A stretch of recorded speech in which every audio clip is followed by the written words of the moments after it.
Commandant, vous paraissez en pleine forme et pour autant, en dehors de l'hôtel du Golfe, on entend beaucoup de rumeurs par rapport à pas mal de choses. Est-ce que vous avez connaissance de ces rumeurs? Oui, ben, vraiment, je vous dis merci. J'ai connaissance de ces rumeurs qui racontent du n'importe quoi. Ouattara est mort, Ouattara a empoisonné le président Alassane, on l'a arrêté, Ouattara c'est le traite, c'est lui qui a trahi pour le président Gbagbo, l'ex-président Gbagbo. Mais tout ça, vous savez, quand tu fais peur, on rencontre beaucoup de choses sur toi. Et mon grand-père me disait, quand tu es important dans la vie, il faut qu'on parle de toi. Vous êtes inquiet d'une éventuelle attaque? Moi, inquiet? Je ne connais pas d'inquiétude dans une attaque. Chez moi, je suis prêt à tout. À chaque moment, quand on nous dit qu'ils vont nous attaquer au golf, ils vont nous attaquer depuis ça fait 3 mois.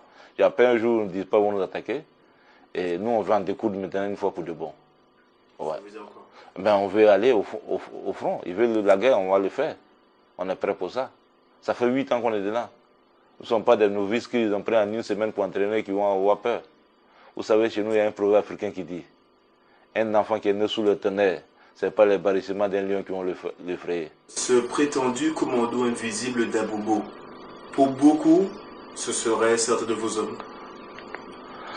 Mais si c'est nos hommes, moi je trouve ça normal. Il faut qu'ils défendent le peuple. On tire sur chaque jour que Dieu fait, des gens sans armes, et l'eau ne peut pas les protéger.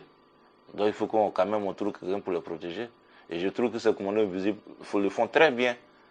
Et moi-même, si je pouvais, je verrais comment je peux les renforcer même encore pour mieux défendre la population.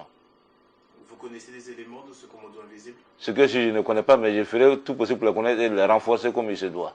Parce que la population a le droit de vivre, elle a le droit de manifester. Mais même pour un simple meeting, il faut tirer sur des civils à ce moment où on va. Et le président Gbagbo est en train de rendre la population ivoirienne très violente. Et elle répond aujourd'hui à la violence qu'il les impose. Mais vous n'allez pas me dire, quelqu'un qui s'assoit devant sa porte, on vient dans une voiture 4x4, on rafale sur eux comme ça. Ce n'est pas des animaux. Même aujourd'hui, pour tuer un animal, quand même, tu réfléchis 2 fois. À faute de raison, un être humain qu'on tue comme un mouton ou un poulet et puis on passe. Non. Gbagbo partira ou Gbagbo trouvera un accord avec Alassane Ouattara? Jusqu'à ce niveau, il n'y a plus d'accord. Gbagbo aller trop loin pour trouver d'accord. Qu'est-ce que vous allez faire? Il doit partir. Comment il partira? Mais il partira par la violence. Ouais. Ils nous ont exposé la violence, on va répondre. Nous ne sommes pas des famillettes. Nous avons pris 60% du territoire pendant 8 ans. Et ça ne nous effraie pas. C'est une fierté? C'est une fierté. Parce qu'on veut l'égalité et la justice dans ce pays.